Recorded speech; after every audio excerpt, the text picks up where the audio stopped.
I'm gonna do the same training routine every single day for 30 days, find out what happens. Sometimes you spend all this time working on training off the ice, get on the ice, it doesn't make any difference. So I've created 6 different drills that I think will have a direct impact on my next game. Today is June 16th and my next game is July 16th. That means I have exactly 30 days to train every single day, find out if the drills make a difference in my game. This is day 1. Let's start training. I think the 2 biggest areas you can make a huge difference off the ice is stick handling and shooting. So let's start with the stick handling drills. The first thing I want to work on is quick hands. So I'm trying to speed up my quick touches, my soft touches, not mishandling the puck. And to do that, I'm gonna go a little bit extreme. Instead of stick handling as fast as I can with 2 hands on the stick, I'm gonna do it with only 1 hand on the stick. I think by using only 1 hand, if I can get really quick, tip, tip, tap, tap, tap, tap, tap with that 1 hand on the stick, I'll definitely be able to do it even faster with 2 hands on the stick. So I'm really gonna focus on 1 hand puck control and building that forearm, building that speed, and building that strength. The whole idea here for the one-handed stick handling is often if you're using the bottom hand, you can kind of lean on that too much for power and control. You really want to focus a lot of your control on your top hand. It does a lot of those movements like, keeping the puck on the blade. And what I want to do is really work on the speed of my top hand. So I'm going to try to really lean in and go as fast as I can, only using 1 hand. And if I can speed up my stick handling only using 1 hand and my control, not losing the puck, then when I have 2 hands on the stick, it should go even faster and I should have really quick hands. Now, of course, a good habit to get into is while I'm doing this to have my head up. So I'm not looking at the puck, and now I can work on 2 things at once. I can work on my speed of my stick handling, and I can also work on not staring down. So kind of like reading the ice, staring. And I can already feel a nice burn in the forearm right there. As we progress throughout this drill, I'll work on kind of moving around my body with that 1 hand stick handling and always trying to push that speed, trying to move that puck even faster. I feel myself slowing down after, that's probably like about a minute of stick handling. So that's definitely gonna be a good drill. The next move I'm gonna work on is toe drags. Now I'm already pretty good at toe drags. I'm about 70–80% confidence with them.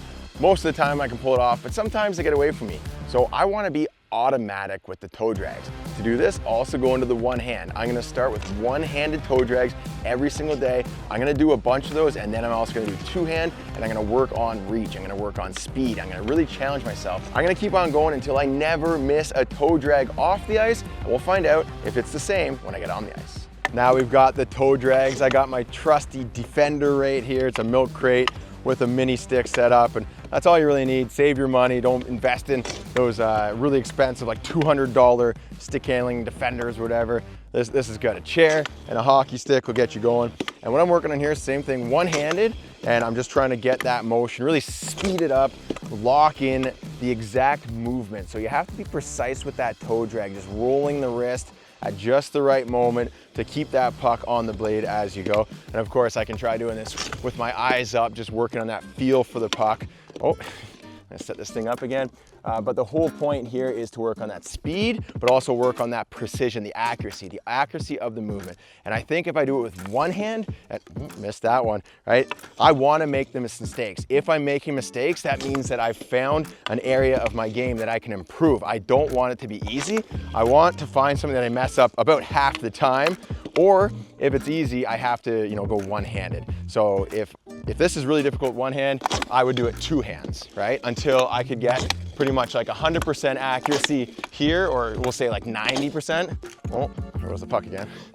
But because I'd say like on the ice, I'm already pretty consistent with my toe drags, I want to lock in the 1-handed and then be able to do it automatic 2-handed. And I'm still not there, but after 30 days, hopefully. So for this drill, I'm gonna go 1 hand a bunch of times, and then we'll do a bunch of 2-handed, and then we're gonna add in some like movement as well. Like I don't wanna be really comfortable like here, wait, and then try it. I wanted to throw it like I have to stick handle, move it there, grab it really quick, and then pull back. See how I messed that one up? I don't want that to happen in a game. So that's what we'll be doing, kind of pushing ourselves to pull that off in the middle of a movement. That's what we're looking for. And my last move is this McDavid move. I've seen him do it a bunch of times in playoffs. He's got the puck on his shooting side. He pulls it back, he yanks it on his backhand, and he slips past the guy. I think it's super slick. If he's beating these guys in the NHL, I can definitely be able to cook some beer league players. So that's the next one I'm gonna work on. Now we're working on that McDavid move. So he's got this move where he moves the puck and then pulls it on his backhand and goes around someone, similar to the toe drag, but he's just been pulling it off in the playoffs. I want to add that to my repertoire. So I don't think I'm gonna get it perfect day one, but I'm gonna practice it and then go watch the highlight again and be like, okay. And over time, we're gonna piece it together. That's kind of what we're looking for here. Like, get close. That wasn't right. Get close. So I think what we're gonna do here is show the puck, backhand, there we go. So the whole idea here is you wanna put the puck basically just outside of where they can reach. They start moving for it, you keep it just outside of their reach, and then you slip past them, right? You wanna get them reaching. When they're reaching, you're teaching. All right, so that's sort of the McDavid thing here. It's like there, and then boom, and slip them. We'll get it, we'll be better than this day two, but day one, we'll get close. Oh, see? I gotta put the work in. Okay, so he's got a few variations of it. Essentially what you're trying to do, the whole concept here, is to push the puck towards the guy, make him think that he's gonna stop it, like you're trying to go through his feet or something like that, make him react. So it's like you push it towards him, just a quick little, pulse, and then stop it, bring it back, and then you got him reaching, you're going around. So a few variations, right? It's there, and then back, right? Or you could go backhand, right? So push, boom, and then like that, around. Take some practice, we're gonna get it. Next up is shooting. Now I can already pick corners off the ice, on the ice. I'm pretty confident with my shot, but I wanna take it to the next level, so that's what we're doing off the ice. First thing I wanna work on is that toe drag release.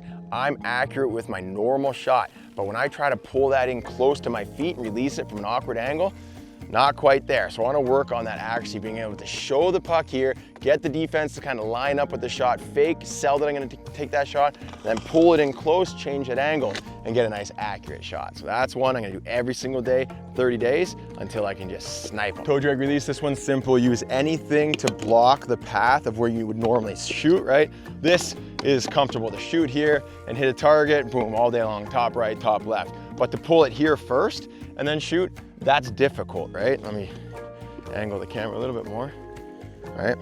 So the point here is to release the puck from like right there, close to your feet. You don't want to cheat on this drill by stepping away from it and then releasing, because essentially you're releasing it from the same spot. You want to, it's going to feel weird, right? You want to try to shoot from there. See, it's hard to elevate it because your heel comes up off the ice. Oh, there we go. All right, so it's going to be a tricky one. Basically toe it in first and then snap it. Don't hit that stick. Pretend that's like a defender stick and you gotta yank it around.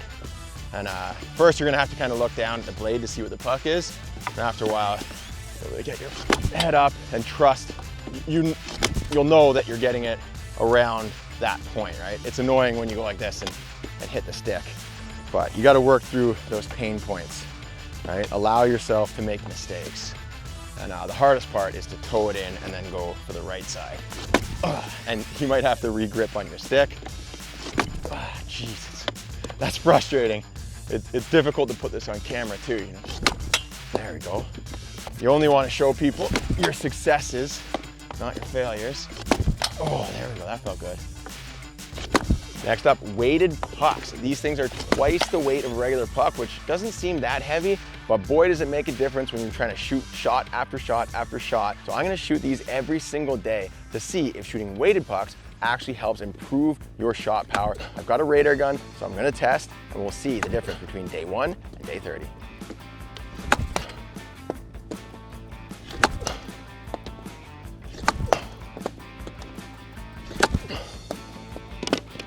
And the next thing I'm gonna work on is the one-timers, because if you look at the best goal scorer in the NHL, Alex Ovechkin, pretty much all of his goals are off the 1T. So if he's burying them off the 1T, then I gotta get more accurate on my one-timer. So that's gonna work on just picking corners with one-timers every day for 30 days, and then we're gonna go and play in a real men's league game and see if any of this stuff actually pays off. So this is day 1. Here's a little collection of some of my failures and what I look like, and we're gonna compare this to day 30. Stay tuned for the journey, and remember, mistakes are where the improvement happens. You want to mess up, you want to make mistakes in your training, because that's how you figure out how to get better. If you've made it this far in the video, I encourage you to make your own 30-day training challenge. Create 6 drills that will challenge you, that are difficult, that you know will pay off in a game. Do it every day for 30 days straight, and let me know how it works for you in the comments. All right, that's for day 1. Stay tuned for day 2. And 30 days, let's see how this goes.